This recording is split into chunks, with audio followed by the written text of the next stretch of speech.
Good morning students, मैं हूँ राकेश और आर फिजिक्स में आपका स्वागत है।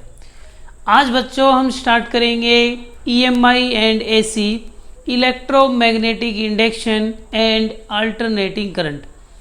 अगर बच्चों आपने मेरे प्रीवियस लेक्चर नहीं देखे हैं तो आप मेरे चैनल पे जाके मेरे प्रीवियस लेक्चर भी देख सकते हैं।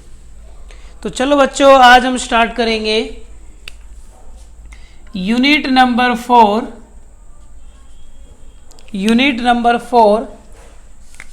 EMI and AC।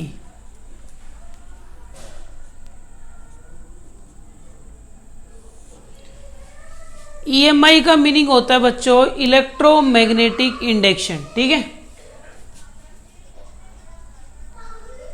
Electromagnetic induction.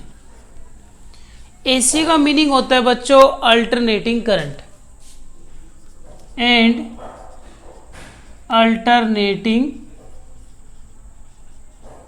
Current. तो ये हमारी यूनिट नंबर 4 है, electromagnetic induction and alternating current, right. तो सबसे पहले हम इसमें चैप्टर ए स्टार्ट करेंगे EMI। चैप्टर ए है बच्चों EMI, इलेक्ट्रोमैग्नेटिक इंडक्शन। EMI की बात करेंगे, ठीक है। तो EMI में सबसे पहले बच्चों हम बात करेंगे मैग्नेटिक फ्लक्स क्या होता है। जिस तरह बच्चों हमने इलेक्ट्रिक फ्लक्स की बात की, ऐसे बच्चों हम बात करेंगे मैग्नेटिक फ्लक्स की। मैग्नेटिक फ्लक्स जैसे बच्चों इलेक्ट्रिक लाइन ऑफ फोर्स का मतलब होता है number of electric line of force passing through any cross section normally. In the same way magnetic line of force को डिफाइन कर सकते हैं। तो मैग्नेटिक फ्लक्स क्या हो जाएगा, किसी भी सरफेस से परपेंडिकुलर डायरेक्शन में कितनी मैग्नेटिक लाइन ऑफ फोर्स पास हो रही है, उन नंबर ऑफ लाइंस को बच्चों क्या बोलेंगे, मैग्नेटिक फ्लक्स। जैसे बच्चों हमने ये सरफेस बनाया, सेम डायग्राम जैसे मैंने इलेक्ट्रिक फील्ड में भी बनाया था, और सपोज करो इसका नॉर्मल ऐसे है और ये मैग्नेटिक फील्ड का डायरेक्शन है बी का, और बच्चों ये थीटा है, ठीक है। तो बी के दो कंपोनेंट हो जाएंगे, एक कंपोनेंट इधर आ जाएगा और एक इधर आ जाएगा। इधर बी कोस थीटा आ जाएगा एंगल के साथ, और इधर बच्चों बी साइन थीटा आ जाएगा, ठीक है। बी के दो कंपोनेंट हो गए, एंगल के साथ cos component, opposite to the angle sine component बच्चों आने वाला है। अब इसका मतलब क्या है मैग्नेटिक फ्लक्स का, it means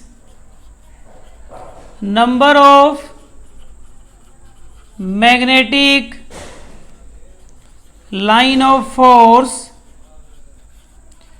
passing through any cross section normally। तो बच्चों किसी भी क्रॉस सेक्शन से नॉर्मली जो magnetic line of force pass होती है उनको मैग्नेटिक फ्लक्स बोलते हैं। ये स्केलर क्वांटिटी है, स्केलर क्वांटिटी। बच्चों इसकी एसआई यूनिट वेबर होती है। एसआई यूनिट बच्चों इसकी क्या है, वेबर। अब यहां से इसका फॉर्मूला और बना लेते हैं। तो मैग्नेटिक फ्लक्स क्या होगा, पहले स्मॉल मैग्नेटिक फ्लक्स लिख देते हैं। तो बी का वो कंपोनेंट जो इसके परपेंडिकुलर हो, तो प्लेट ऐसे रखी हुई है तो बी कोस थीटा बच्चों इसके परपेंडिकुलर हो जाएगा, तो बी कोस थीटा का डायरेक्शन उधर हो जाएगा, ठीक है। तो वो कंपोनेंट लेंगे जो परपेंडिकुलर हो इनटू में स्मॉल एरिया, तो बी ds बन गया जैसे ई ds बनता था। तो बच्चों मैग्नेटिक फ्लक्स बन जाएगा B dot ds, B ds cos theta, और टोटल मैग्नेटिक फ्लक्स आपका आ जाएगा बी डॉट ds। इसका इंटीग्रेशन कर देंगे तो मैग्नेटिक फ्लक्स का फॉर्मूला वैसे ही तैयार हो गया, जैसे E dot D s electric flux होता है तो B dot D s magnetic flux हो जाएगा, ठीक है।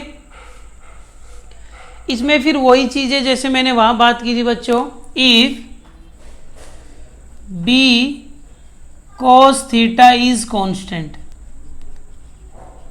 मान लेते हैं बी और आपका cos थीटा दोनों ही कांस्टेंट है, तो बी cos थीटा मैं यहाँ से कॉमन भी ले सकता हूँ, तो मैग्नेटिक फ्लक्स क्या आ जाएगा बच्चों, बी cos थीटा कॉमन ले लेंगे।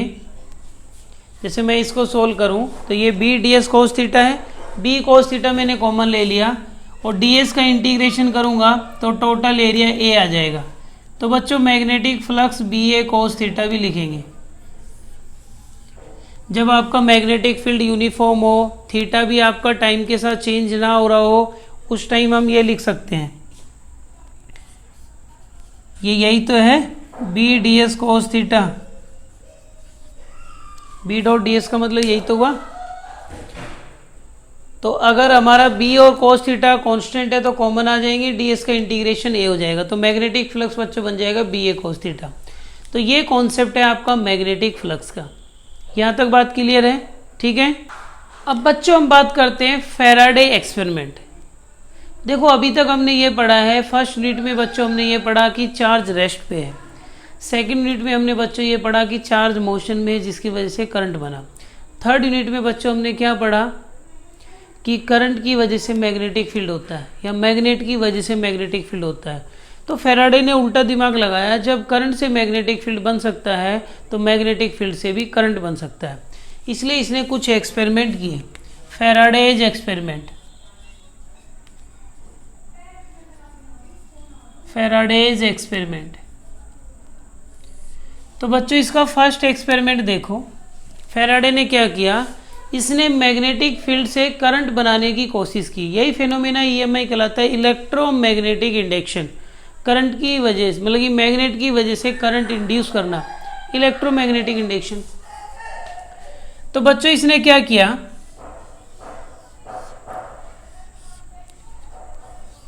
एक कॉइल ली और उसको गैल्वेनोमीटर से कनेक्ट कर दिया। गैल्वेनोमीटर इसलिए लगाया गया ताकि हम करंट को डिटेक्ट कर पाएँ कि इसमें करंट है या नहीं है।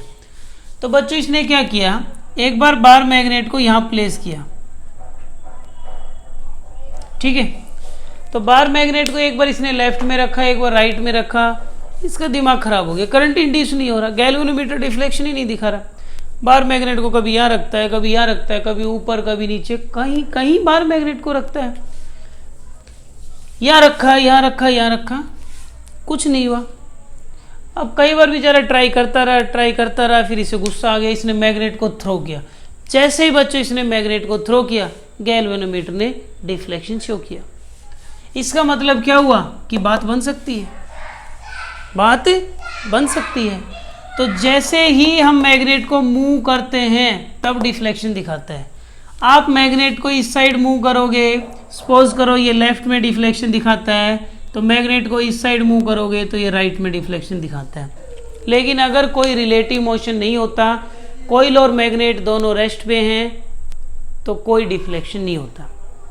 इसने फर्स्ट एक्सपेरिमेंट में ऑब्जर्व किया, बार मैग्नेट को जितनी स्पीड से मूव किया उतना ज़्यादा करंट इंड्यूस हुआ। या कॉइल को मूव कर लो, एक ही बात है, मैग्नेट को मूव कर लो या कॉइल को मूव कर लो। तो इसने बच्चों यही किया कि मैग्नेट के मूव करने से कॉइल में करंट इंड्यूस हुआ, ये पता लग गया गैल्वेनोमीटर से। तो बच्चों इसने मैग्नेट से करंट इंड्यूस कर दिया, तो मैग्नेट को मूव करने से करंट ऐसे इंड्यूस हो जाता है कॉइल में। तो फर्स्ट एक्सपेरिमेंट में फैराडे ने यही किया था। क्या किया, in this experiment current is induce due to magnet. Magnet की वजह से इसने करंट इंड्यूस किया, लेकिन तभी इंड्यूस होगा when there is a relative motion between magnet and coil. इनमें रिलेटिव मोशन होना चाहिए, दोनों सेम वेलोसिटी से मूव करेंगे तब भी कुछ नहीं होगा। एक का वेलोसिटी कम, एक का ज़्यादा होना चाहिए, तभी करंट इंड्यूस होता है। कुल मिला के मेरा कहने का मतलब ये है, मैग्नेटिक फ्लक्स चेंज होना चाहिए, क्योंकि मैग्नेट पास आएगा तो इससे ज़्यादा लाइन पास होंगी, फ्लक्स बढ़ा। मैग्नेट दूर जाएगा, इससे कम लाइन पास होंगी। तो कहने का मतलब है जब भी मैग्नेटिक फ्लक्स चेंज होता है करंट इंड्यूस होता है। यही तो कॉन्सेप्ट हुआ। अगर मैग्नेट एक जगह रहेगा तो नंबर ऑफ लाइंस क्या रहेंगी, फिक्स रहेंगी, कोई फ्लक्स चेंज नहीं होगा, कोई करंट इंड्यूस नहीं होगा। दूसरे एक्सपेरिमेंट में बच्चों इसने क्या किया, करंट से करंट बनाया। अब आप सोच रहे होंगे कि सर ये कितना पागल है, करंट से करंट बना रहा है। पागल तो भाई होते ही, साइंटिस्ट है इसलिए पागल तो है।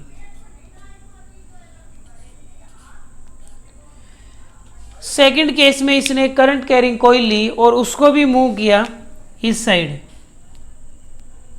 तो डिफ्लेक्शन दिखाया, इस साइड मूव किया तो डिफ्लेक्शन दिखाया। एक जगह रखेंगे तो कोई डिफ्लेक्शन नहीं, सेम सिचुएशन। देखो पहले उसे पता नहीं था कि ये मैग्नेटिक फ्लक्स की वजह से हो रहा है, वो तो ये heat and trial method use कर रहा था। यहाँ से मैग्नेट बना, फिर यहाँ बना, तो उसने दिमाग लगाया इनमें कॉमन क्या है, मैग्नेटिक फ्लक्स, वही तो चेंज हो रहा है। कोइल पास आएगी, ये करंट कैरिंग कोइल है तो इसके चारों तरफ मैग्नेटिक लाइन ऑफ फोर्स होंगी। ये कोइल इस कोइल के पास आएगी तो क्या होगा बच्चों, इसमें नंबर ऑफ लाइन्स इंक्रीज होंगी, अगर दूर लेके जाएंगे तो डिक्रीज होंगी। तो चाहे लाइन इंक्रीज हो चाहे डिक्रीज, फ्लक्स तो चेंज होना ही है, और फ्लक्स का चेंज होना ही क्या है बच्चों, करंट का इंड्यूस होना है। तो सेकंड एक्सपेरिमेंट में ये किया इसने, in this experiment current is induce due to current, current से करंट इंड्यूस किया। अजीब बात है ना, नहीं, करंट से करंट बनाया इसने। थर्ड एक्सपेरिमेंट किया इसने। अब आप सोच रहे हैं सर ये एक्सपेरिमेंट क्यों कर रहा था, क्योंकि इसे पता नहीं था बच्चों ये मैग्नेटिक फ्लक्स की वजह से हो रहा है, ये तो ट्रायल कर रहा था। थर्ड एक्सपेरिमेंट में इसने क्या किया, गैल्वेनोमीटर को ऐसे ही रखा, यही अरेंजमेंट लिया, बस इसने एक की लगाया बच्चों। जैसे इसने की को क्लोज किया, अब मूवमेंट नहीं किया इसने, अब इसने की को जस्ट प्रेस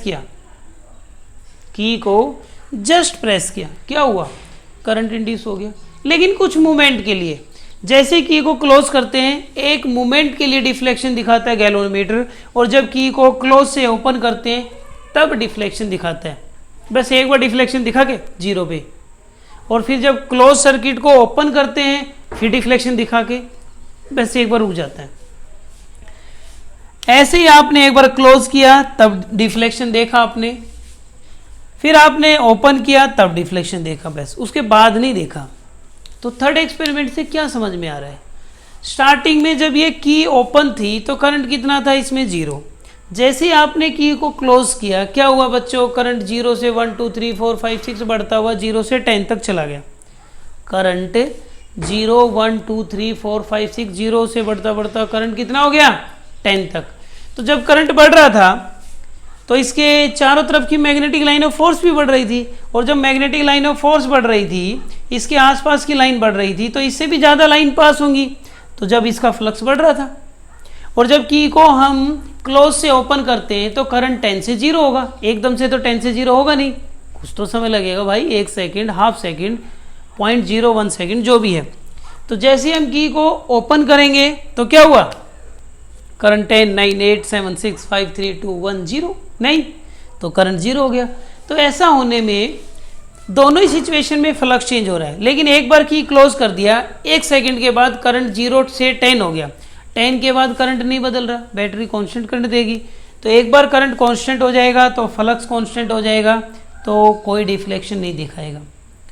तो कुल मिला के कहने का मतलब ये हुआ, इन तीनों एक्सपेरिमेंट से हमें ये समझ में आता है कि फ्लक्स चेंज होगा तो करंट इंड्यूस होगा, और फ्लक्स चेंज नहीं होगा तो करंट इंड्यूस नहीं होगा। समझ गए बात। तो इसमें की को क्लोज और ओपन करते हैं तभी डिफ्लेक्शन देखने को मिला। In this experiment we observed that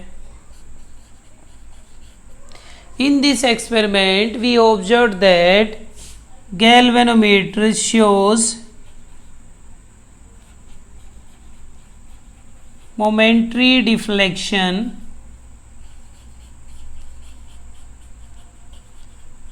during closing और ओपनिंग।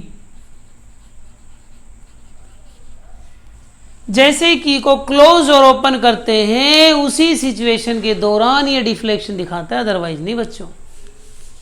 तो ये फैराडे ने 3 एक्सपेरिमेंट किए, इन तीनों के बेस पे इसने लॉ बना दिए, Faraday's law, Faraday's law of EMI. तो फैराडे ने ईएमआई के लॉ बना दिए। फर्स्ट लॉ क्या था इसका? तो इन तीनों चीज में कॉमन है मैग्नेटिक फ्लक्स का चेंज होना। तो इसने ऑब्जर्व किया जब जब किसी लूप का मैग्नेटिक फ्लक्स चेंज होगा, जब जब किसी लूप का मैग्नेटिक फ्लक्स चेंज होगा उसमें करंट इंड्यूस होगा बच्चों। ये फैराडे फर्स्ट लॉ। किसी भी क्लोज लूप का अगर हम मैग्नेटिक फ्लक्स चेंज करें तो उसमें करंट इंड्यूस होगा, और यही डेफिनेशन है ईएमआई की, electromagnetic induction. Magnetic flux change करके किसी में करंट इंड्यूस करना ईएमआई कहलाता है। समझ गए? तो फर्स्ट लॉ क्या है? According to this law electric current is induce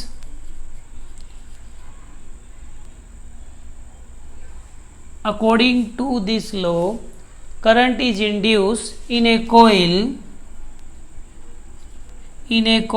when magnetic flux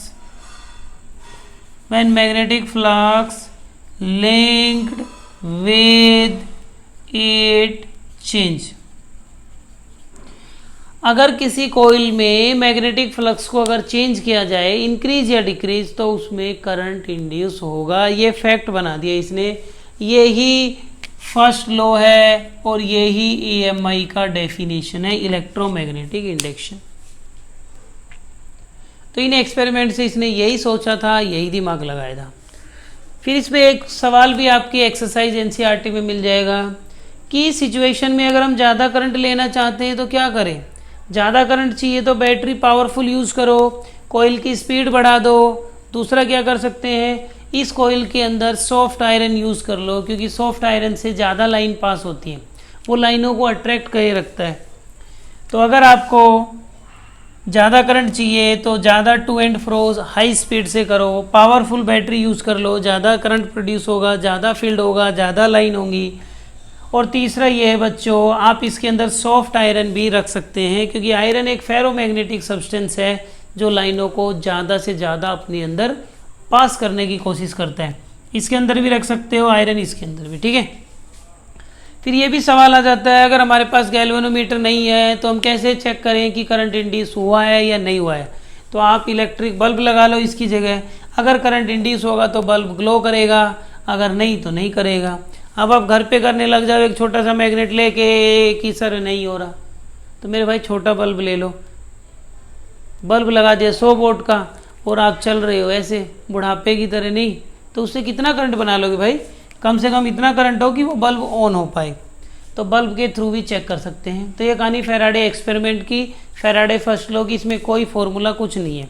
अब मैं फैराडे सेकंड लॉ की बात करूंगा और उससे रिलेटेड हम कुछ क्वेश्चन भी डिस्कस करेंगे, ठीक है। अब बच्चों मैं बात कर रहा हूँ Faraday second law of EMI.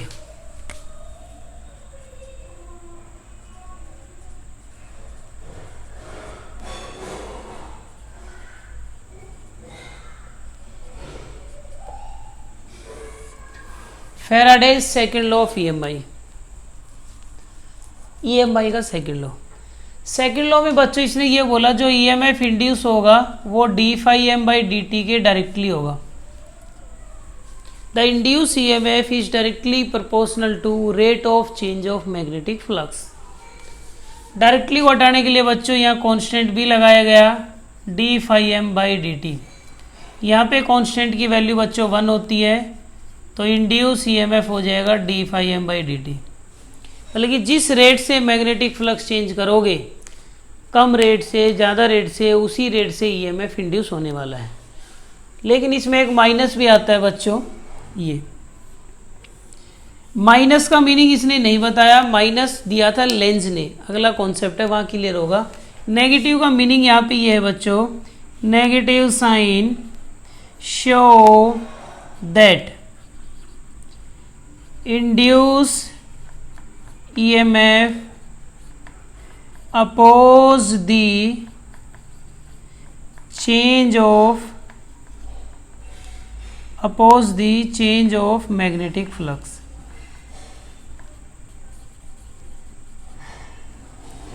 मतलब कि ये ईएमएफ फ्लक्स के चेंज होने से बना और उसी का अपोज कर रहा है, नहीं। तो यही सिचुएशन दुनिया में भी आजकल यही हो रहा है। फ्लक्स के चेंज होने से भाई साहब इंड्यूस हो रहे हैं और फिर इंड्यूस होने के बाद उसी चेंज का अपोज भी कर रहे हैं, इसलिए ये नेगेटिव आता है। फ्लक्स बढ़ेगा ना तो बढ़ने नहीं देगा ये ईएमएफ, अगर घटेगा तो घटने नहीं देगा। मतलब कि जिस फ्लक्स के चेंज होने से ईएमएफ आया है, ये ईएमएफ बच्चों उसी मैग्नेटिक फ्लक्स का अपोज कर रहे हैं। अजीब दादागिरी चल रही है, नहीं? ऐसा हो रहा है। ये है आपका इंस्टेंटेनियस ईएमएफ, किसी पर्टिकुलर टाइम पे निकालना हो। अगर आपको बच्चों एवरेज निकालना हो, एवरेज, तो total change in magnetic flux upon में टोटल टाइम। माइनस तो जस्ट यही शो कर रहा है, minus total change in magnetic flux upon में टोटल टाइम। यह एवरेज को बच्चों आप ऐसे भी लिखेंगे, फाइनल माइनस इनिशियल अपॉन में टाइम, जितना भी टाइम लगा। माइनस तो यही मीनिंग है। तो ये है फैराडे का एक सिंपल सा कॉन्सेप्ट कि फ्लक्स का चेंज अपॉन में टाइम इंड्यूस ईएमएफ होता है। अगर इस ई को आर से डिवाइड कर देंगे तो करंट आ जाएगा। अभी मैं 2 सवाल यही डिस्कस कर देता हूँ। पहला सवाल है बच्चों, ईस्ट वेस्ट नॉर्थ साउथ। एक स्क्वायर प्लेट है। स्क्वायर प्लेट का मतलब बच्चों मैं आपको दिखाता हूँ। ये समझो, ये स्क्वायर प्लेट है और ये प्लेट ईस्ट वेस्ट डायरेक्शन में ऐसे रखी हुई है। कैसे रखी हुई है? ईस्ट वेस्ट में। अगर आप मुझे यहाँ देखना चाहें तो ऐसे समझ लो, ईस्ट वेस्ट नॉर्थ साउथ, ठीक है? ऐसे रखी हुई प्लेट। तो प्लेट ईस्ट और वेस्ट में रखी हुई है और मैग्नेटिक फील्ड बच्चों ऐसे है, नॉर्थ ईस्ट में। इधर बी दे रखा है 0.1 टेस्ला। स्क्वायर प्लेट दे रखी है, इसकी साइड 10 सेंटीमीटर दे रखी है और इसने 0.7 सेकंड में मैग्नेटिक फील्ड को जीरो कर दिया। मैग्नेटिक फील्ड इतना था, इतने मैग्नेटिक फील्ड से मैग्नेटिक फील्ड को इसने जीरो कर दिया और 0.1 से मैग्नेटिक फील्ड जीरो होने में समय लग गया बच्चों कितना? 0.7 सेकेंड। तो आपसे बोला गया है बच्चों कि कितना ईएमएफ इंड्यूस होगा और स्क्वायर प्लेट का रेजिस्टेंस भी दिया 0.2 ओम या 0.5 ओम, जो भी है, ठीक है? तो हम बात करें तो अगर हमारी कॉइल है, स्क्वायर प्लेट ईस्ट वेस्ट में रखी गई है, तो इसका नॉर्मल बच्चों किधर होगा? नॉर्थ में। नॉर्थ में तो आएगा नॉर्मल। नॉर्मल ऊपर भी मान सकते हैं, नीचे भी, मैग्नीट्यूड सेम आएगी बस। तो हमारा नॉर्मल इधर ही आएगा। तो बी और नॉर्मल में एंगल कितना हुआ? 45। तो बच्चों इनिशियल फ्लक्स कितना आया?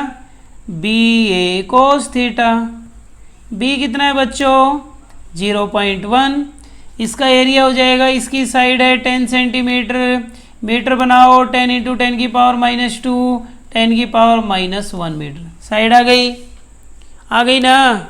ठीक है। एरिया करो साइड का स्क्वायर, इसका स्क्वायर कर दो 10 की power -2। Theta 45। B exactly N और ई के बीच में है, नॉर्थ ईस्ट में है। cos 45 1/√2। 1 0 यहाँ से 10 की पावर -3/√2 वेबर। और फाइनल फ्लक्स जीरो हो जाएगा क्योंकि इसने मैग्नेटिक फील्ड को जीरो ही कर दिया फाइनली। तो फाइनल मैग्नेटिक फ्लक्स जीरो आ गया। कितना ईएमएफ इंड्यूस हुआ? Change in magnetic flux upon time. तो ई आ जाएगा minus of final magnetic flux minus initial upon में टाइम। फाइनल फ्लक्स जीरो हो गया, इनिशियल कितना है? ये रहा 10 की पावर -3 अपॉन में √2 और टाइम दिया 0.7। माइनस माइनस प्लस 10 की पावर -3 √2 0.7। बच्चों 1/√2 की वैल्यू 0.7 ही होती है, 1/√2 0.7 ही होता है। तो ये कट जाएगा 10⁻³ वोल्ट, मीन्स 1 मिली वोल्ट आपका ईएमएफ इंड्यूस हुआ। अब आपको ये मांग रहा है करंट, तो करंट आ जाएगा बच्चों E/R। ई कितना आया 10⁻³ टी 10⁻³ अपॉन में R 0.5। ठीक है, 5 जो भी है, इसका डेसिमल हटाओगे ऊपर 10 तो ये आ जाएगा 2 × 10⁻³ एम्पियर। तो ऐसे आपको डील करने हैं क्वेश्चंस। एक क्वेश्चंस और ले रहा हूं मैं ताकि थोड़ा सा और फील आ जाए फैराडे सेकंड लॉ का। ठीक है, तो चलो बच्चों एक क्वेश्चन और ले लेते हैं जो आपके लिए हेल्पफुल होगा। सेकंड, ये मानो बच्चों एक कॉइल है। ठीक है, कॉइल भी मैं आपको दिखाता हूं। ये कॉइल है। ठीक है, इस कॉइल का बच्चों ये वर्टिकल डायामीटर है। ये इस वर्टिकल डायामीटर के चारों तरफ ये घूम रही है। तो कैसे घूम रही होगी? वर्टिकल डायामीटर के चारों तरफ ऐसे घूम रही होगी। ठीक है, और ये कह रहा है अर्थ का जो हॉरिजॉन्टल कंपोनेंट है, अर्थ की मैग्नेटिक फील्ड आपको पता ही है कैसे होती है, H2N होती है। अर्थ का हॉरिजॉन्टल कंपोनेंट H2N होता है, मतलब कि वो फील्ड ऐसे है। तो यहाँ अगर हम देखें तो वो अंदर की तरफ हो जाएगी क्रॉस, और अर्थ का हॉरिजॉन्टल कंपोनेंट दे रखा है 3 × 10⁻⁵ टेस्ला। इसकी रेडियस दे रखी है 10 सेंटीमीटर। इसका रेजिस्टेंस दे रखा है 2 ओम। ठीक, और टाइम आपको दे रखा है 0.25 सेकेंड, और इसे रोटेट कर दिया 180 डिग्री से। ये सवाल है। इस कॉइल को ऐसे थी और 180 डिग्री घुमा दिया, मतलब कि जो फेस आपकी साइड है वो घूम के मेरी साइड आ गया है। तो 180 डिग्री रोटेट करने में कितना ईएमएफ इंड्यूस हुआ, यही सवाल है। तो पहले ये मान लो मेरी साइड जो फेस है उसकी बात कर लेते हैं। तो मेरी साइड जो फेस है उसका नॉर्मल इधर है और बी भी इधर ही है। तो स्टार्टिंग में θ0 मान लेते हैं। ठीक है, तो स्टार्टिंग में इनिशियल फ्लक्स कितना होगा? BA cos θ, सीधी सी बात है, क्योंकि B भी यूनिफॉर्म है, θ भी यूनिफॉर्म है। तो बच्चों B है आपका 3 × 10⁻⁵। इसका एरिया साइड हो जाएगी 10⁻⁻1 मीटर। एरिया बच्चों πr², इसका स्क्वायर करेंगे 10⁻⁻2, निकाल लोगे तो पाई × 10⁻⁻2। और बच्चों cos 0 1 बच्चों, तो ये आ गया 3 पाई × 10⁻⁻7 वेबर। ठीक है, अब जो मेरी साइड वाला लूप था, मेरी साइड जो नॉर्मल है, इसे 180 घुमा दिया, अभी आपकी साइड आ गया। अब नॉर्मल आपकी साइड आ गया, बी तो उधर ही है, तो 180 बन गया। तो फाइनल फ्लक्स कितना होगा? BA cos 180। तो बस माइनस ही तो आना है, BA तो यही है पूरा, तो ये आ जाएगा -3 पाई × 10⁻⁻7 वेबर। तो बच्चों फ्लक्स कितना चेंज हुआ? Minus of final flux minus initial upon में टाइम। बोलो फाइनल कितना है? ये इनिशियल है, ये इसमें से ये माइनस करेंगे तो -6 पाई × 10⁻⁻7 अपॉन में टाइम बच्चों कितना लगा? 0.25। माइनस माइनस प्लस, इसके डेसिमल के 2 जीरो, ये 4 पे कट जाएगा। ठीक है, तो 24 पाई × 10⁻⁻7 वोल्ट। समझ आ गया ना? एरिया ऐसे निकालोगे 10⁻⁻2। ठीक है, स्क्वायर करेंगे तो इतना ईएमएफ आ गया। इसे मल्टीप्लाई कर लो, पाई को करना चाहो तो ये हो जाएगा 24 × 3.14 10⁻⁻7। करोगे मल्टीप्लाई? रहने दो यार, करंट निकाल लेंगे ऐसे ही E/R करके। ठीक है, रजिस्टेंस ये दे रखा है, इससे डिवाइड कर देंगे। तो बच्चों आप ऐसे कर सकते हैं क्वेश्चंस। तो आई होप आपको लेक्चर पसंद आया होगा। अगर बच्चों लेक्चर पसंद आया तो प्लीज़ इसे लाइक करें, सब्सक्राइब करें एंड शेयर करें। Thank you.